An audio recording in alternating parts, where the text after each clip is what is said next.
A Bit of Colour by Arthur Macy.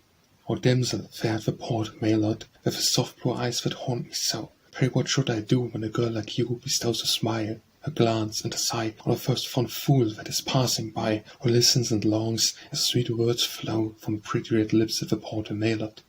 Where were lips as red ere you were born, and reverent smiles were curled in scorn, and ever bright eyes with their truth and lies, that rogue the heart and turned the brain of many a tender, love-lorn swain. But never, I ween, brought half the woe that comes from the lips of the port Maylord.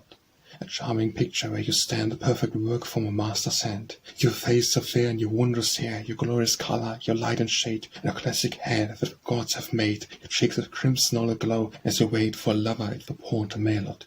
Where gorgeous tints in the jewelled crown, where brilliant shades when the sun goes down, our lips weave the western sky, give to the world so rare who, the painter must learn his art anew, in the sunset bow a brighter glow from the lips of a girl of Port Maylord.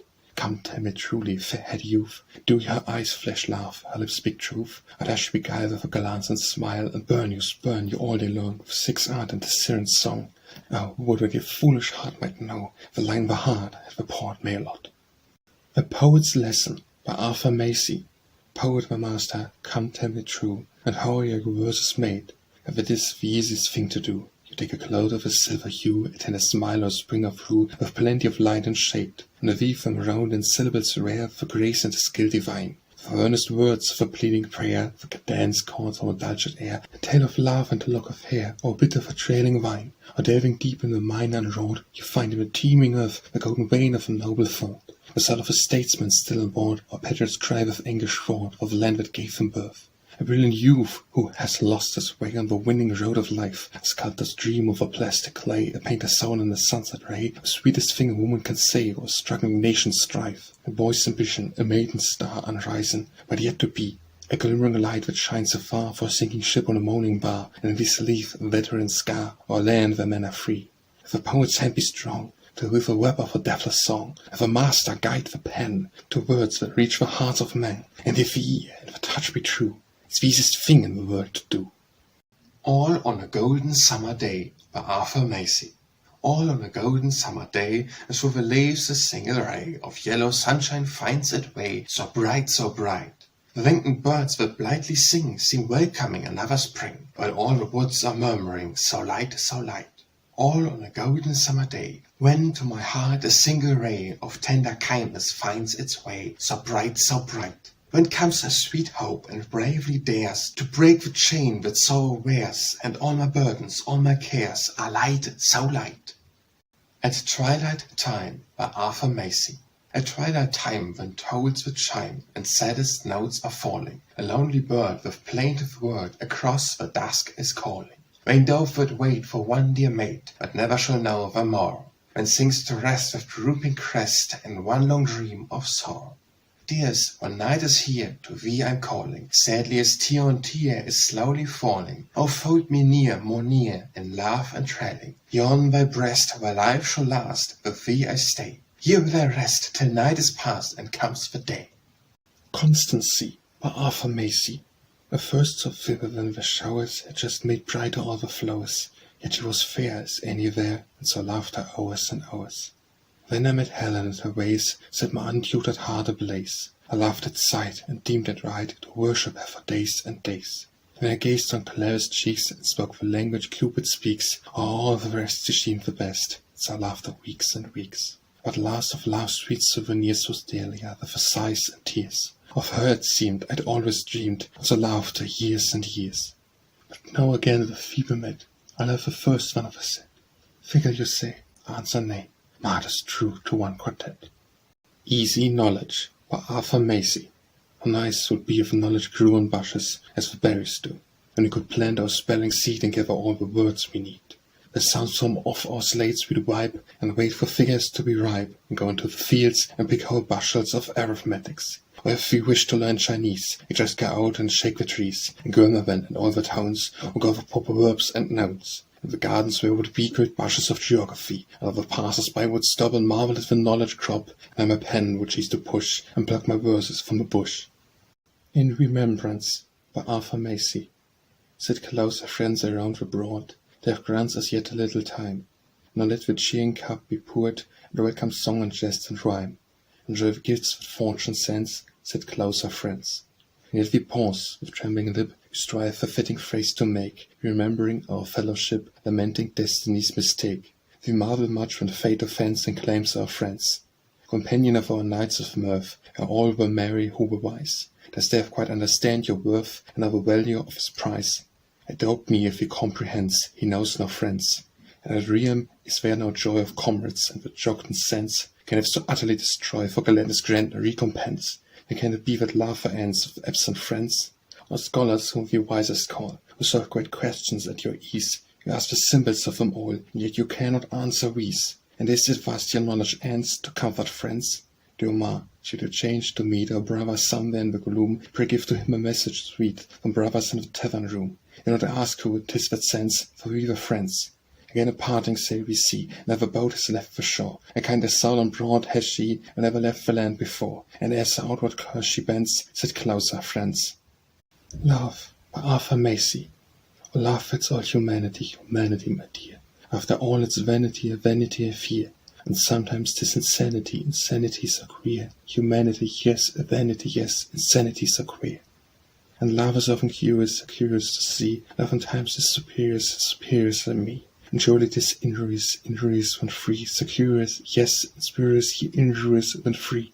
Our love brings much anxiety, anxiety and grief, but seasoned with propriety, propriety, relief. It's mixed with joy and pity, but pity is brief. Anxiety, yes, propriety, yes, but pity is brief. Our young love's all timidity, timidity, I'm told, can scourge with rapidity, rapidity so bold. The traces of excidity, excidity when old. Timidity, yes, rapidity, yes, excidity when old. On a library wall by Arthur Macy. When faltering fingers bite me cheese to write, and laying down the pen I seek the night, may those to whom the daylight still is sweet, with loving lips my name oft times repeat. And should Belshazzar's spirit hiver stray, linger over the lines I write today, may he who wept for Babylonia's fall look kindly at this writing on the wall. Slumber Song by Arthur Macy. Gentle fall the shadows grey, daylight softly wheeling. Now to dreamland wheel away, sailing, sailing, sailing. Little eyes were made for sleeping, little heads were made for rest. Golden locks were made for keeping close to mother's breast. Little hands were made for folding, a lip should never sigh. What dear mother's arms are holding, love only can buy. Gentle fall the shadows grey, daylight softly wailing. Now to dreamland wheel away, sailing, sailing, sailing. The Book Hunter by Arthur Macy. I've spent all my money in chasing for books that are costly and rare. I found myself bankrupt in tracing each prize to its ultimate lair. Impoverished, wrecked and thin, reduced to a vanished inspector because of my prodigal sin. Often I've called upon Foley, the man who is a friend of the cranks, those books that are witty or holy, and that there are prizes or blanks. Volumes on paper or vellum, he has the most accurate eye, and always is willing to sell them to dreamers like me who will buy. Verse requires fences and hedges, alas, I will never stay shut. My coat sleeves no half-decker edges, my hair is unkempt and uncut. My coat is a true first edition, and rusty from shoulder to waist. My trousers are out of condition, the collar from worn and defaced.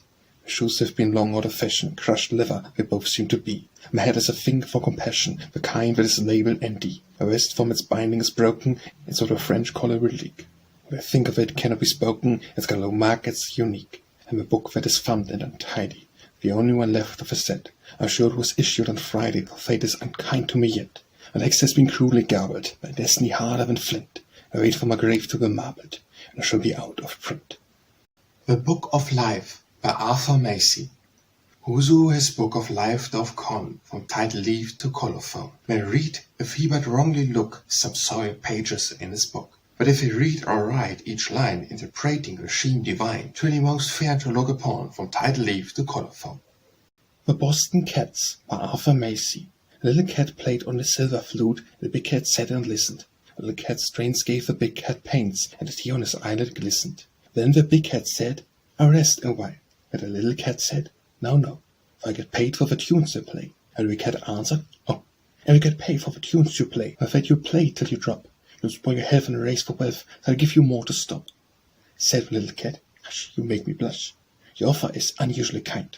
But it's very, very hard to leave the backyard, and accept if you don't mind.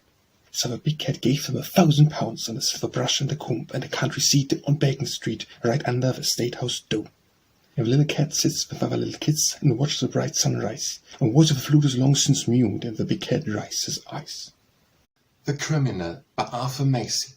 Crime flourished throughout the land, and bites defiance to the law, and wicked deeds on every hand overwhelm our souls with awe.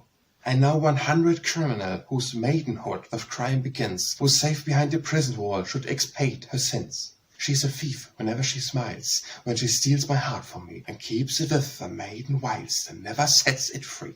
The plunder sights from humankind, she pilfers tears I would not weep. She robs me of my peace of mind, and she pollutes my sleep.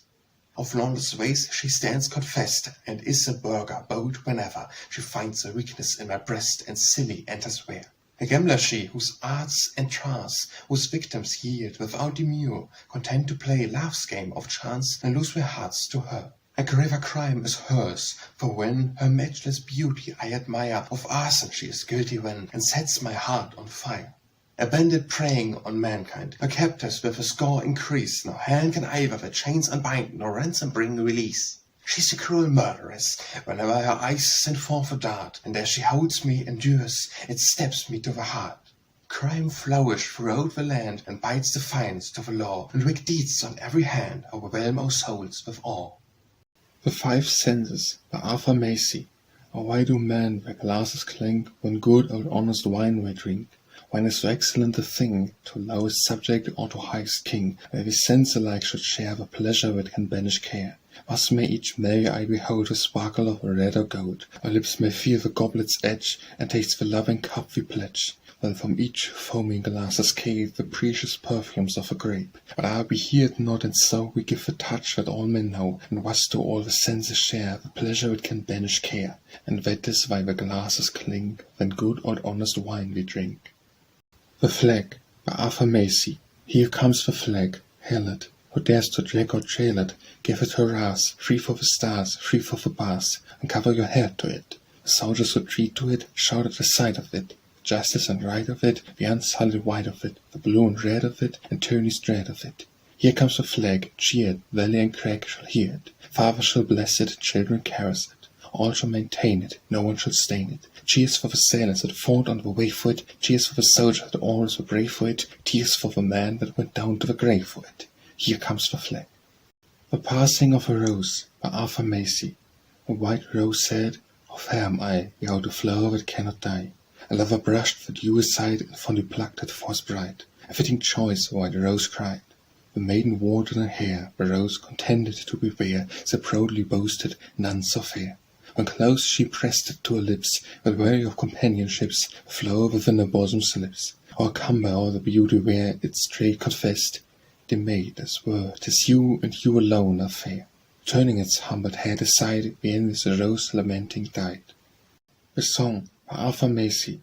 Heard an old familiar air, strummed idle by a careless hand, yet in the melody there is rare sweet echoings from childhood land.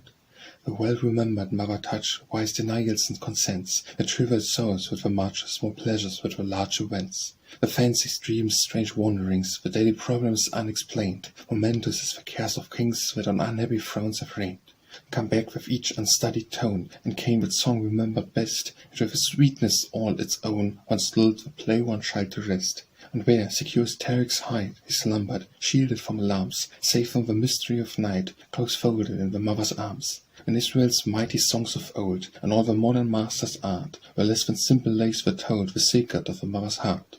The sweetest melody that flows from lips that win the world's applause, charms not like that which childhood knows, unfettered by the curb of laws.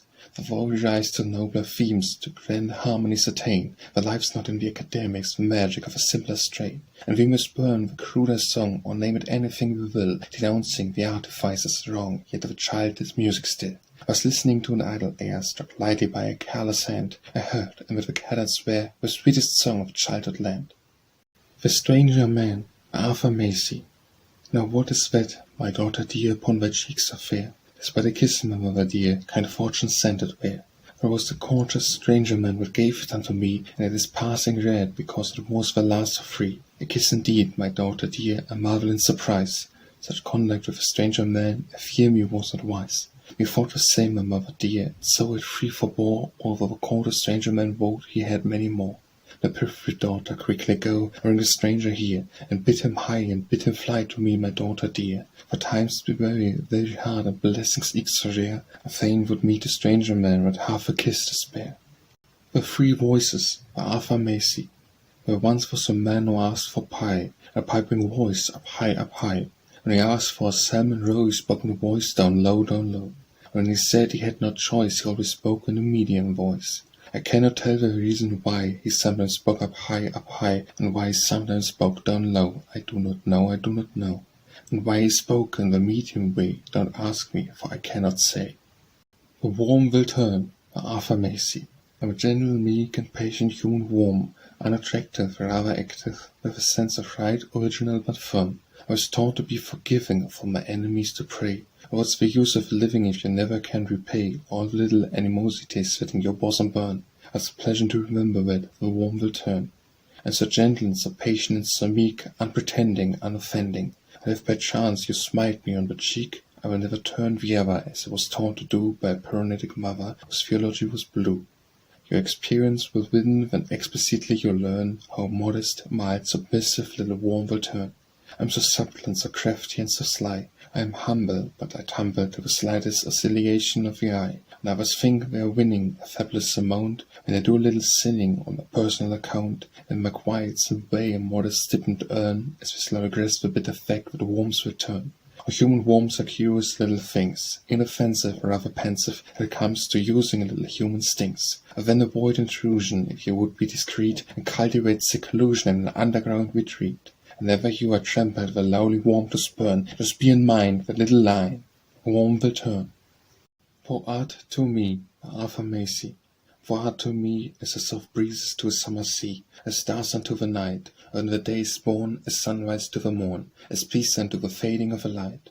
For art to me is one sweet flower upon a barren lea, as rest to toiling hands, as one clear spring amid the desert sands, as smiles to maiden lips, as hope to friends that wait for absent ships, as happiness to youth, as purity to truth, as sweetest dreams to sleep, as balm to wounded hearts that weep.